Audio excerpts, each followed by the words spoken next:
nós temos falado alguma coisa sobre o anticristo, que é justamente o opositor do Messias, o opositor de Cristo, aquele que quer o lugar de Cristo. E o Messias prometido, Jesus, como é que Jesus foi reconhecido como Messias? Como é que na época as pessoas começaram a se dar conta de que Jesus era o Messias? Então que a gente já comece a buscar o entendimento que da mesma maneira que Jesus precisou ser reconhecido como sendo o Messias prometido, o anticristo vai precisar de reconhecimento, vai precisar de escolha. Então Jesus, utilizando suas palavras através dos evangelhos, ele nos alerta. Mateus capítulo 24, verso 4 e 5, Jesus respondendo aos discípulos, ele diz: acautelai-vos, que ninguém vos engane. Mateus 24, verso 4. E no verso 5 ele fala: porque muitos virão em meu nome dizendo, eu sou o Cristo, ou eu sou o ungido, e enganarão a muitos. Chega lá no verso 11, Jesus continua: surgirão muitos falsos profetas e enganarão a muitos. Então, a palavra ungido no hebraico é Machia, e a palavra ungido no grego é Cristo, que quer dizer escolhido, eleito. Então, o que Jesus está querendo nos dizer é que este ser, ele não vai se apresentar dizendo que ele é Jesus. Ele vai se apresentar dizendo que ele é o Messias, que ele é o ungido, que ele é o escolhido. E provavelmente, por essas palavras que Jesus nos coloca, provavelmente este ser, ele vai surgir dentro de um cenário religioso. Em outras palavras, o anticristo, ele vai se apresentar querendo ser igual ao Messias que já veio. Ele vai querer assumir o lugar do Messias. Por isso a gente precisa estar atento, porque possivelmente ele pode surgir dentro de um contexto, de um cenário religioso. Mateus 24:5 nos dá essa possibilidade. Virão em meu nome dizendo, ou seja, usando o meu nome e dizendo, eu sou ungido, eu sou Cristo, e enganarão a muitos. E aí lá no verso 23, ainda de Mateus 24, Jesus alerta: então se alguém vos disser, eis que o Cristo, ou eis que o ungido, eis que o Messias está aqui ou ali, não lhes deis crédito. 24, porque surgirão, aparecerão em cena falsos cristos e falsos profetas. Agora, um detalhe importante nesse conteúdo, para a gente poder analisar.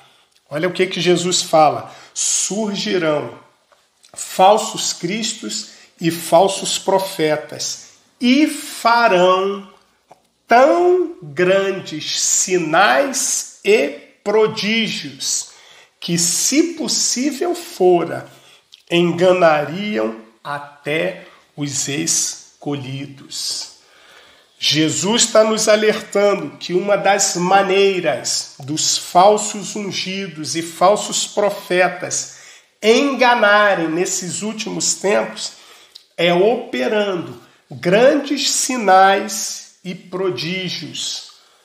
Fique atento, não vai ser qualquer sinal e qualquer prodígio. Jesus fala assim: grandes sinais e grandes prodígios. Então, para a gente ter uma ideia do que Jesus está nos alertando, nós vamos ver primeiro como é que ele, Jesus, o Messias, foi reconhecido como sendo ungido quando se fez carne entre nós.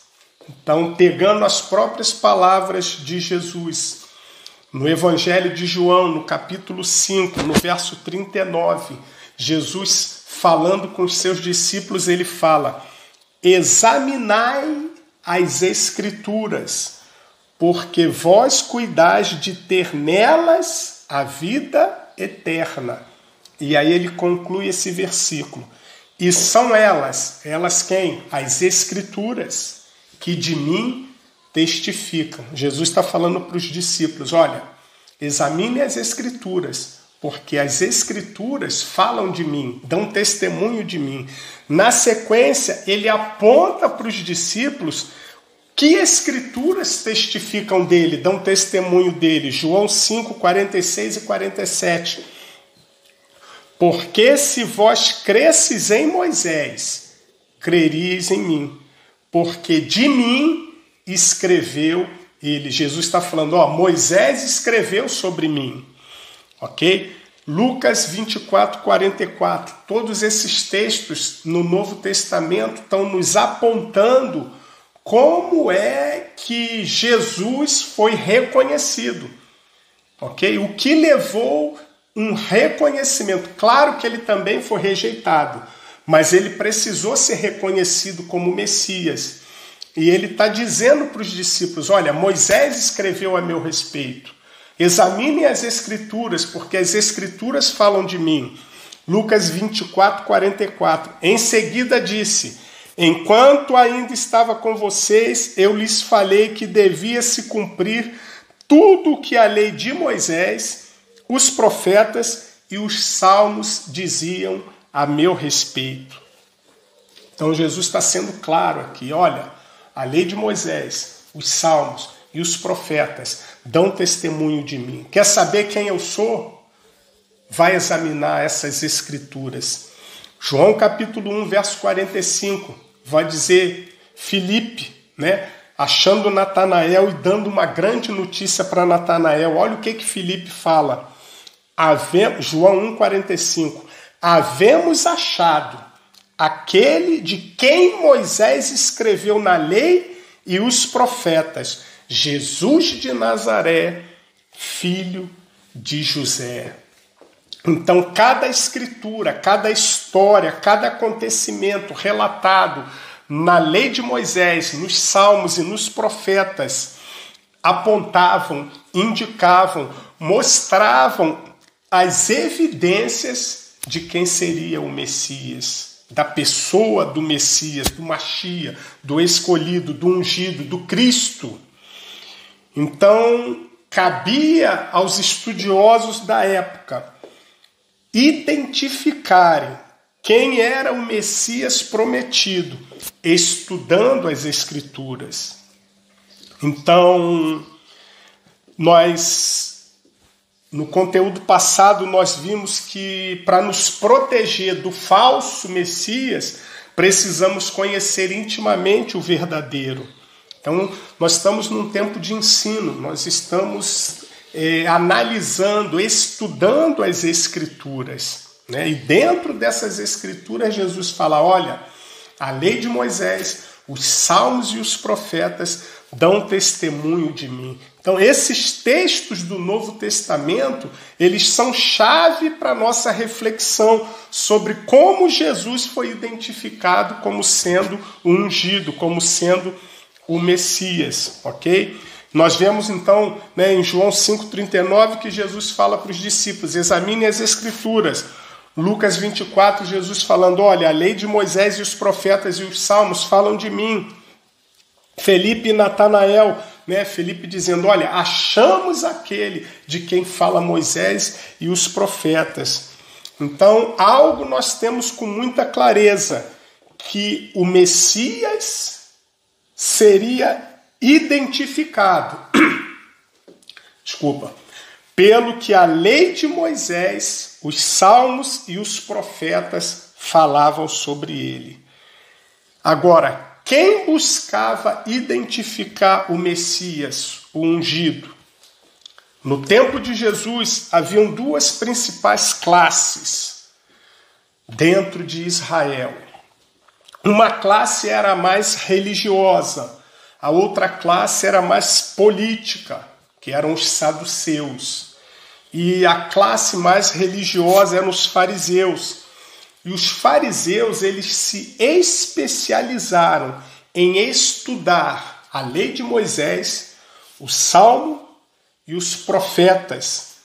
E esse estudo aprofundado, minucioso, era exatamente para ver dentro da lei de Moisés, dentro dos salmos e dentro dos escritos proféticos, quem seria o ungido. Por isso os fariseus o tempo todo estavam testando Jesus, fazendo perguntas para Jesus, como que botando Jesus de encontro à parede. E o que isso tem a ver com a operação ou com as operações do anticristo e do falso profeta no final dos tempos?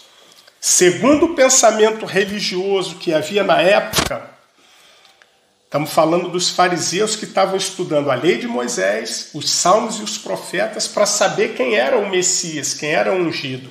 Então, naquela época, eles tinham o entendimento de que haviam duas categorias de milagres.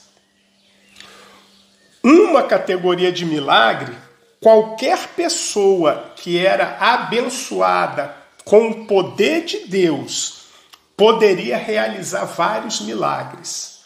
Mas tinham certos milagres que somente aquele que fosse o ungido, o Messias, poderia fazer. Então, a segunda categoria de milagres, só o Messias seria capaz de realizar.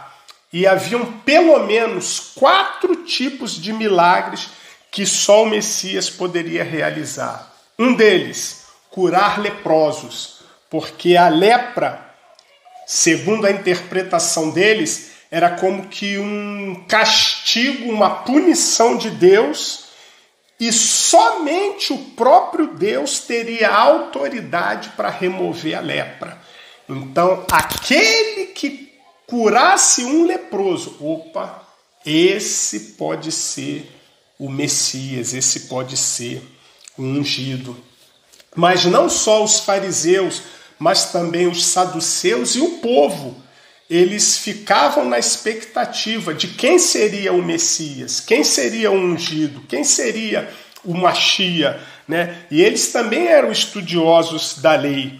Tanto é que em alguns momentos o povo exclama: não é esse o filho de Davi?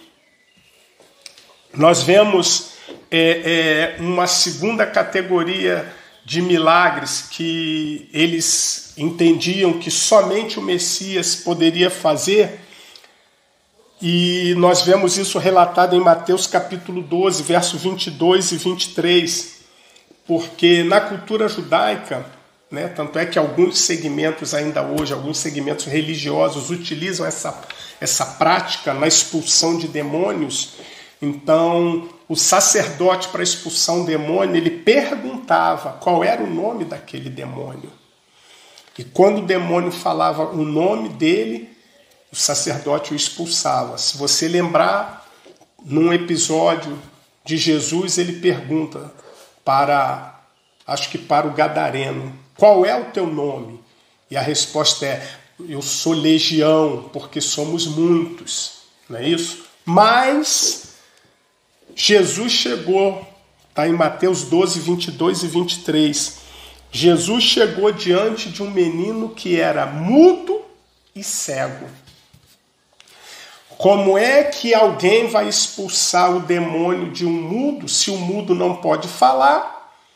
O mudo não vai poder dizer o nome do demônio que o possuía, então não poderia ser expulso. Mas o Messias poderia operar esse tipo de milagre, esse tipo de prodígio, esse tipo de maravilha. Então Mateus 12, 22 e 23 conta a história de que Jesus expulsou o demônio do menino cego e mudo, ok? Então, um demônio mudo e cego, era impossível o sacerdote o expulsar conforme o método conhecido na época. Esse método não iria funcionar com esse menino. Era impossível uma pessoa possuída por um demônio mudo ser liberta, mas somente o Messias teria autoridade para expulsar o demônio de um mudo ou um demônio que não falasse o seu nome. Então, quando Jesus cura esse menino, a reação das pessoas foi de espanto. Uau, nunca vimos isso. Mateus 12, 23 vai dizer: e toda a multidão se admirava e dizia: não é esse o filho de Davi? Em outras palavras, não é esse o Messias? Eles já haviam visto expulsão de demônios, mas a expulsão de um demônio mudo, somente o Messias poderia fazer. E aí vem um outro tipo de milagre que só o Messias faria. Tudo isso para a gente entender a operação depois que Jesus nos alerta lá no final. Como Jesus está sendo identificado pelos milagres que ele vinha fazendo. Ok? Curar leproso, expulsar demônio de um mudo. João 11, 17, falando de Lázaro, vai dizer a Bíblia que chegando por João 11, 17, chegando por Jesus, achou que já havia 4 dias que Lázaro estava na sepultura. Verso 19, muitos dos judeus tinham ido consolar Marta e Maria acerca do seu irmão. Lázaro morto há 4 dias. O que isso queria dizer para os judeus, né, do primeiro século? Isso era uma questão cultural. Eles acreditavam que a alma da pessoa ficava próxima do seu corpo ou em volta do seu corpo por 3 dias. Então eles acreditavam que se uma pessoa que fosse justa, que tivesse próxima a Deus, que fizesse boas obras, que tivesse um relacionamento tão próximo de Deus, essa pessoa teria a permissão de Deus, teria autoridade para ressuscitar mortos até 3 dias. Depois de 3 dias, a alma já tinha saído de perto do corpo e isso seria impossível. Mas o Messias, o ungido, o Machia, esse teria autoridade para ressuscitar um morto depois de 3 dias. Por isso que Jesus espera e fala para os discípulos: calma, não é tempo de irmos ainda para a aldeia. Jesus sabia que para que os judeus o identificassem como sendo o Messias, ele teria que chegar no 4º dia para ressuscitar Lázaro.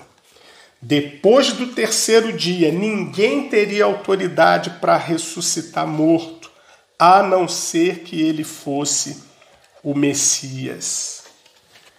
Então, Jesus ele foi observado dentro desses aspectos, né? E por que os fariseus ficavam o tempo todo testando Jesus, em cima de Jesus? Os fariseus eles eram chamados de zelosos da lei. Esse era o papel dos fariseus. Olha bem, o papel dos fariseus era garantir que a nação de Israel não fosse enganada por um falso Messias. Eles se especializaram em avaliar quem seria o Messias. Eles ficavam testando os candidatos. Então eles faziam testes, perguntas para Jesus, para ter a certeza de que a nação não ia ser enganada. E o que isso tem a ver com os dias atuais? O que tem a ver é que ainda hoje existem zelosos da lei. Existem os ortodoxos que não aceitaram ainda que o Messias já veio. Eles estão esperando o Messias vir. Nós estamos esperando a segunda vinda. Mas eles estão esperando o quê? A primeira vinda do Messias. E certamente é bem provável, é bem possível que esses zelosos da lei vão testar.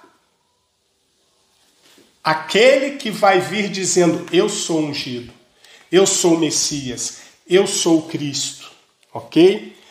Tanto é que os judeus ortodoxos, e ultra-ortodoxos estão esperando o Messias. Por isso, eles estão com tudo preparado para reconstruir o templo, inclusive o ritual de sacrifício. Então, este ser que vai aparecer, vai se personificar, possivelmente ele vai precisar ser examinado, avaliado, segundo o que está escrito na lei de Moisés, nos Salmos e nos Profetas, para obter o reconhecimento daqueles que ainda esperam o Messias. Na época, eles esperavam um Messias que cumprisse diferentes expectativas messiânicas, como, por exemplo, libertar Israel do domínio do Império Romano, restaurar o reino de Davi em termos políticos e militares. Então, como resultado disso, muitos deles não aceitaram Jesus como Messias, porque sua vida e ministério não se alinharam na época com as expectativas. Por isso, eles hoje estão esperando ainda o Messias. Mas os sinais, os milagres, os prodígios, eles atestaram que Jesus cumpria. Por isso Jesus nos alerta em Mateus 24. Surgirão falsos cristos e falsos profetas e farão tão grandes sinais e prodígios que, se possível fora, enganariam até os escolhidos. Possivelmente, o anti-ungido vai surgir em um contexto político, social e religioso, como sendo aquele que vai suprir a expectativa de quem ainda está esperando esse grande líder que vai reunir todas essas características, incluindo realizar milagres, sinais e prodígios. Jesus alertou, ele fará grandes sinais e prodígios.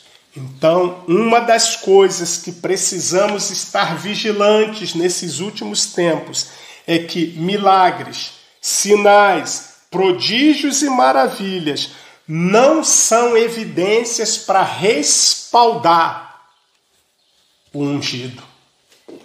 Não são evidências, milagres, sinais, prodígios e maravilhas, não são evidências para respaldar o verdadeiro evangelho.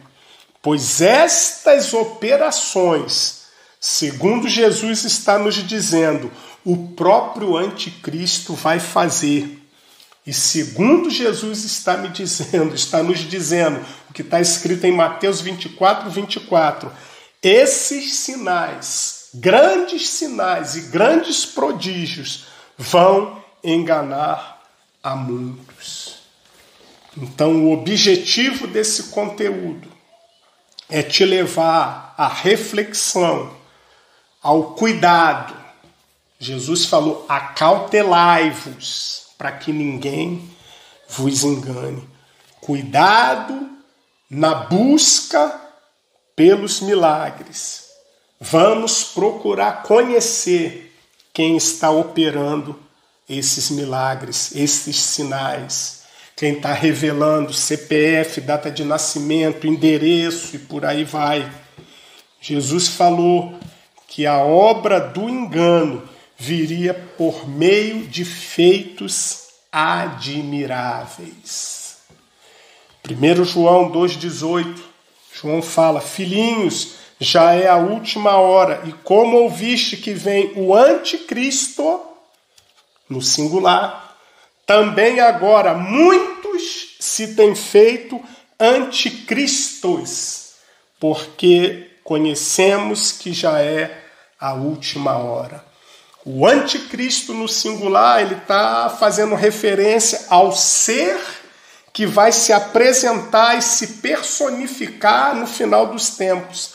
E a outra expressão que João usa é: muitos se têm feito anticristos, no plural.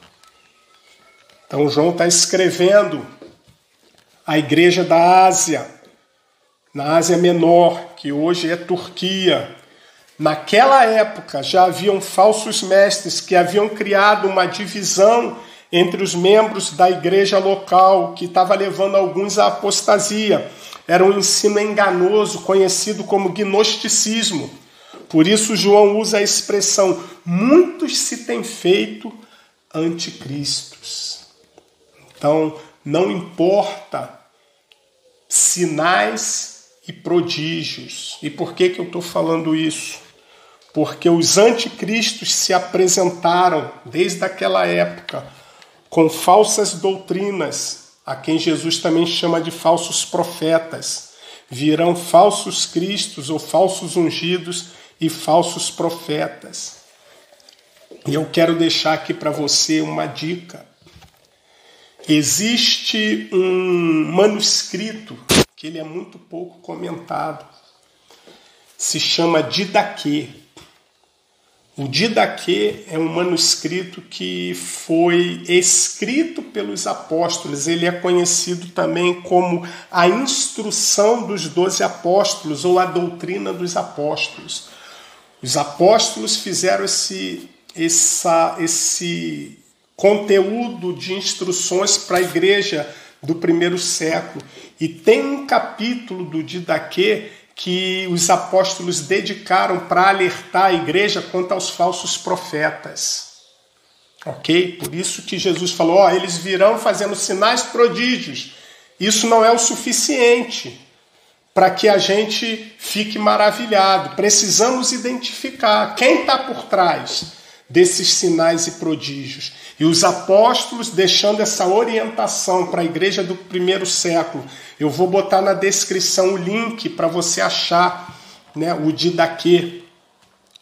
Eles deixaram um capítulo, instruções para a igreja do primeiro século para identificar os falsos profetas. E isso está no Didaquê, capítulo 11, no verso 6. Mas eu te aconselho a ler pelo menos o capítulo todo para saber alguma coisa, como os apóstolos deixaram um apontamento para a igreja primitiva, já desde aquela época, para identificar quem eram os falsos profetas, os falsos mestres, os falsos líderes. Está lá, Didaquê, capítulo 11, no verso 6. E aí eles dizem assim para a igreja estar atenta. Ao partir, ou seja, quando vocês receberem uma visita, e eles falavam aqui de apóstolos e profetas.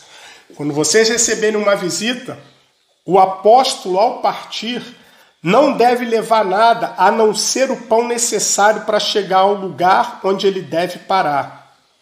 Se pedir dinheiro, é um falso profeta. Olha a instrução que os apóstolos deixaram para que a igreja primitiva começasse a identificar os falsos profetas. Tem uma revelação para você, tem uma palavra para você, mas faz um pix, falso profeta. Não sou eu que estou dizendo. Didaquê, capítulo 11, no verso 6. Pediu dinheiro, falso profeta. Profetizou, pedindo dinheiro, falso profeta. Tem uma palavra para te entregar, mas me faz um pix, faz uma transferência, falso profeta, segundo a doutrina dos apóstolos. Vamos fazer uma conferência na sua igreja e aí no final a gente divide tudo que entrar. Pediu dinheiro, falso profeta. E por que a gente está sendo movido a falar esse tipo de coisa? Porque estamos realmente, segundo João falou, nos últimos tempos. E uma das evidências que ia acontecer nos últimos tempos, já desde o primeiro século, seria a aparição de anticristos, no plural. Muitos falando em nome do ungido, mas sendo falso profeta. Eu vou botar na descrição o link para você abrir o Didaquê. E eu te aconselho, lê isso. Não é muito falado. Esse manuscrito ele não é muito dito, até porque alguns acham que muita coisa da doutrina católica foi pego daí e tal. Mas esse manuscrito foi o que os apóstolos do primeiro século deixaram como orientação para a igreja primitiva. E uma das orientações é como identificar os falsos profetas, que é a operação do engano que Jesus nos alerta em Mateus 24. Muitos virão em meu nome e enganarão a muitos. Que sobre nós venha o espírito do discernimento, para que não sejamos tragados nem influenciados pelo engano. Então, meu irmão, pensa nisso, medita nisso. Guarda isso, aplique isso, leia isso e tenha a sua vida e da sua família guardada de todo tipo de engano. Deus te abençoe.